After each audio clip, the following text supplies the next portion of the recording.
Bismillahirrahmanirrahim. Assalamualaikum warahmatullahi wabarakatuh. Alhamdulillahirabbil alamin wassalatu wassalamu ala asyrafil anbiya'i wal mursalin sayyidina Muhammadin wa ala alihi wa sahbihi ajma'in. Qala Allah ta'ala fi kitabihil karim ba'da a'udzu billahi minasyaitonir rajim. Ya ayyuhalladzina amanu taqullaha haqqa tuqatih wa la tamutunna illa wa antum muslimun. Hadirin jamaah rahimakumullah, hari ini hari Rabu 6 bulan Mei 2020, masih di bulan Ramadan. Alhamdulillah, Ramadan Mubarak. Kita lanjutkan kaji kita, dan kita masih melanjutkan menambah penjelasan tentang hadis al-fitanu kaqita'il lailil muslim, era penuh fitnah seperti sepotong malam yang gelap gulita, yang mana fenomena mengkhawatirkan yang muncul di tengah umat ini, di tengah umat Islam, adalah fenomena nawaqidul iman, pembatal keimanan. Sebab Nabi menggunakan bahasa yang begitu tandas, yusbihur rajulu mu'minan wa yumsi kafiran, au yumsi mu'minan wa yusbihu kafiran. Di pagi hari seseorang masih beriman, sore harinya menjadi kafir, atau di sore hari masih beriman, paginya menjadi kafir. Ya. Intinya, Nabi tidak sekedar menggambarkan bahwa seorang muslim di era yang penuh fitnah, yang gelapnya seperti gelap malam yang luar biasa, sangat berpotensi terjerembab dalam jenis dosa yang disebut para ulama dengan nawaqidul iman, pembatal keimanan. Bukan semata-mata perbedaan situasi, tadinya mengerjakan kebaikan terus mengerjakan keburukan, mengerjakan amal soleh kemudian mengerjakan amal sayyi, bukan. Perbandingannya bukan antara baik dan buruk dalam beramal, tetapi bahkan berpindah posisi yang begitu mendasar. Masih beriman paginya, kafir sorenya. Masih beriman sorenya, kafir paginya. Nah, saudara sekalian rahimakumullah, ini semua terkait erat dengan betapa besar pengaruh kehidupan saat yang memimpin dunia adalah bukan sekedar kaum kafir, tetapi kaum kafir harbi. Apa bedanya? Kaum kafir secara umum maknanya adalah ghairul muslimin, selain kaum muslimin, orang-orang yang tidak beriman, orang-orang yang tidak mengucapkan kalimat syahadat sebagai ikrar keimanannya. Tetapi kaum kafir harbi adalah sudahlah mereka tidak beriman, lalu mereka memiliki ruh harbi, spirit ingin memerangi Islam dan kaum muslimin. Mereka inilah yang digambarkan dalam surat Al-Baqarah 217, di mana Allah Ta'ala berfirman, وَلَا يَزَالُونَ يُقَاتِلُونَكُمْ حَتَّى يَرُدُّوكُمْ عَنْ دِينِكُمْ إِنِ اسْتَطَاعُوا. Mereka, kaum kafir harbi, tidak henti-hentinya memerangi kalian sampai kalian murtad dari agama kalian, seandainya mereka sanggup. Ya. Jadi mereka adalah kaum kafir yang bukan saja untuk dirinya sendiri dia tidak beriman, tetapi dia ingin memiliki ambisi, ingin membuat mereka yang sudah beriman keluar dari keimanan, menjadi murtad, menjadi meninggalkan din ini. Karenanya di ayat yang sama itu juga, Al-Baqarah 217, Allah Ta'ala berfirman, Al-fitnatu asyaddu minal qatl. Fitnah itu lebih besar dosanya daripada pembunuhan. Dan di situ para mufassirin mengartikan fitnah adalah syirik, kufur. Jadi artinya kekufuran dan kesyirikan itu lebih mengkhawatirkan daripada pembunuhan. Karena orang yang mati dalam kekufuran, mati dalam kesyirikan, mereka akan celaka selama-lamanya di akhirat. Ya, sementara orang yang terbunuh tapi dalam keadaan dia beriman, dia dalam keadaan berserah diri kepada Allah, bukan saja dia mendapatkan husnul khatimah, tapi dia berpeluang memperoleh mati yang paling mulia, yaitu mati syahid. Nah, orang-orang ini tidak menghendaki kaum beriman ya, meraih kejayaan di dunia dengan imannya, ya, bahkan tidak berkeinginan menyaksikan orang beriman itu mati dalam keistiqomahan imannya, yang berarti mati yang husnul khatimah. Ya. Nah, karenanya saudaraku rahimakumullah, ketika Allah Ta'ala menegakkan, memberlakukan sunnatut tadawul, sunnah bergiliran, di mana giliran kepemimpinan tadinya di tangan umat Islam atas dunia ini, kemudian sekitar hampir 100 tahun yang lalu Allah pindahkan kepemimpinan ini, gilirannya kepada kaum kafir, al-Yahud wan Nasara, bahkan kaum kafir harbi. Maka apa-apa yang mereka kerjakan, termasuk peradaban yang mereka rancang, yang mereka ingin dirikan, yang ingin mereka berlakukan, adalah peradaban yang penuh dosa, yang memurtadkan banyak orang-orang beriman. Na'udzubillah min dzalik.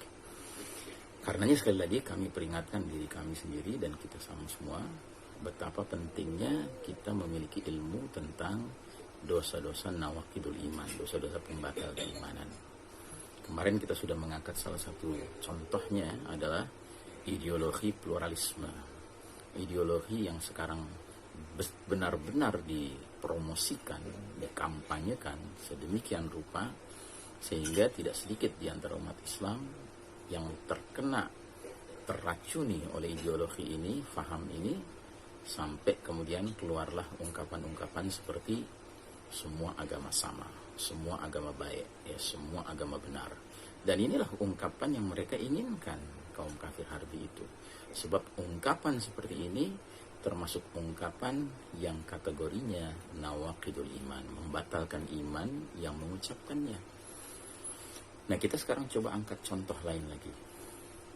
Salah satu contoh lain dari nawaqidul iman yang hari ini ditampilkan oleh sebagian kaum muslimin, dan mudah-mudahan kita termasuk yang dilindungi Allah dari terkena jenis nawaqidul iman ini, adalah memberikan loyalitas, wala, ya, dan ketaatan kepada kaum di luar orang-orang beriman. Ini termasuk nawaqidul iman. Dan lebih spesifik ayatnya bahkan menyebutkan menyerahkan loyalitas kepada kaum Yahudi dan Nasrani, yang memang sekarang secara realita dunia modern sedang memimpin dunia.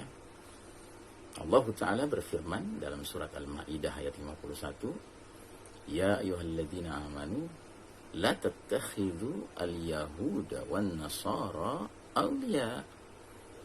Hai orang-orang beriman, jangan kalian serahkan loyalitas kalian, wala kalian, ya, kepada kaum Yahudi dan Nasrani. Wa may yatawallahum minkum fa innahu minhum. Barang siapa menyerahkan loyalitasnya kepada kaum Yahudi Nasrani ini, maka sungguh dia telah menjadi golongan mereka, kata Allah. Artinya, ini kan yang sedang diserukan oleh Allah Ta'ala adalah ya ayyuhalladzina amanu, hai orang-orang beriman, kaum muslimin, ya. Tapi Allah mengatakan di dalam ayat ini suatu larangan, yaitu larangan menyerahkan loyalitas, kesetiaan, kepatuhan, ya, ketundukan kepada kaum Yahudi Nasrani.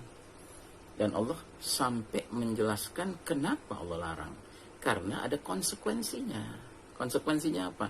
Kalau tetap menjadikan al-Yahud wan Nasara sebagai sahabat karibkah namanya, konsultankah namanya, apalagi pemimpin, ya, yang seorang muslim menyerahkan loyalitas, kepatuhan, kesetiaan kepadanya, kata Allah, konsekuensinya fa innahu minhum, maka dia telah menjadi golongan mereka. Dengan kata lain, Allah mencabut, ya, keanggotaannya di dalam tubuh kaum beriman, sementara mereka sudah diperlakukan, dinilai, ya, sebagai kaum yang sama dengan kaum Yahudi Nasrani, yang berarti apa? Berada di luar Islam. Karenanya ini termasuk nawaqidul iman. Dan hari ini adakah kaum muslimin yang demikian? Ya, tentunya ada. Kita menyaksikan bagaimana, ya, sebahagian kaum muslimin menerima apa saja, ya, gagasan-gagasan, pemikiran-pemikiran, termasuk yang atas nama sains, atas nama teknologi, diberikan oleh kaum Yahudi Nasrani, ya, terus kemudian kaum muslimin, sebahagiannya tentu, tidak semuanya, begitu saja mengikutinya, dengan dalih bahwa ini kan ilmiah, ini kan scientific, ini kan masalah-masalah yang tidak menyangkut keimanan. Gitu. Padahal, ya, apapun yang mereka tawarkan, seperti yang Allah sebutkan dalam surat Al-Baqarah 217, ujung akhirnya adalah menjalankan program memurtadkan kaum muslimin. Wala yazaluna yuqatilunakum hatta yaruddukum min andinikum in istata'u. Al-Baqarah 217, ya. Mereka kaum kafir harbi tidak henti-hentinya, ya, 24 jam sehari, 7 hari sepekan, 12 bulan setahun, tidak henti-hentinya memerangi kalian, ya, sehingga kalian murtad dari agama kalian, seandainya mereka sanggup, ya. Dan pengertian perang di sini adalah segenap bentuk medan-medan peperangan yang bisa mereka kembangkan. Misalnya kalau perang fisik sudah tahu lah, ya. Kemudian perang biologi misalnya, atau perang pemikiran, perang opini, ya, the battle of hearts and minds, ya, pertarungan memperebutkan hati dan pikiran, ya, kaum beriman, sehingga kaum beriman hatinya tidak mengutamakan Quran dan Sunnah, tetapi hatinya mengutamakan apa pendapat mereka, apa pendapat kaum kafir, ya. Sehingga pikiran kaum beriman tidak diarahkan oleh Allah dan Rasulnya, Al-Quran dan Sunnah, tetapi diarahkan oleh mereka, ya. Sehingga bisa terjadi apa-apa yang Al-Quran dan Sunnah suruh kita, arahkan kita untuk fokus mencintainya, justru mereka membuat kita tidak mau mencintainya. Tapi sebaliknya, apa-apa yang Allah dan Rasulnya mengarahkan kita untuk fokus membencinya, tidak menyukainya, justru mereka membuat kita ingin menyukai sesuatu yang sesungguhnya Allah dan Rasulnya benci kepadanya. Nah, disinilah problem yang terjadi, ya. Karenanya saudaraku rahimakumullah, pantas kalau Nabi Muhammad SAW menggambarkan bahwa akan datang di akhir zaman ayyamus sabr, hari-hari yang menuntut kesabaran, ya. Karena apa? Karena pada hari-hari tersebut, ketika seorang mukmin berusaha keras untuk konsisten mengikuti hanya Allah dan Rasulnya dalam arahan-arahan kehidupannya, baik dalam urusan yang kecil maupun urusan yang besar, justru mereka yang sedang berkuasa di muka bumi ini, ya, mengarahkan orang-orang muslim, kaum beriman, untuk mengikuti selain daripada Quran dan Sunnah, ya. Nah, karenanya saudaraku rahimakumullah, benar-benar ini peradaban, ya, penuh dosa dan ingin berambisi memurtadkan sebanyak-banyaknya kaum muslimin. Nah, karenanya saudaraku rahimakumullah, insyaallah pada pertemuan berikutnya kita akan bicarakan ayat-ayat di mana Allah Ta'ala menggambarkan, ya, barang siapa di antara mereka yang mengaku beriman, kaum muslimin, sudah murtad dari agamanya, terlibat dalam dosa yang membatalkan keimanan, maka apa solusi yang Allah akan berikan? Mari kita simak pada pertemuan selanjutnya. Saudaraku rahimakumullah, semoga Allah Ta'ala memilih kita menjadi hamba-hambanya yang beriman dan istiqamah di atas iman ini, sekalipun zaman, situasi dunia berada di dalam genggaman kepemimpinan kaum kafir harbi yang justru ingin merontokkan iman kita kaum muslimin ini. Semoga Allah berikan kita karunia al-imanu wal istiqamah, sehingga kita akan meninggalkan dunia ini dengan husnul khatimah. Aqulu qawli hadha fastaghfirullah li wa lakum, innallaha huwal ghafurur rahim. Wassalamualaikum warahmatullahi wabarakatuh.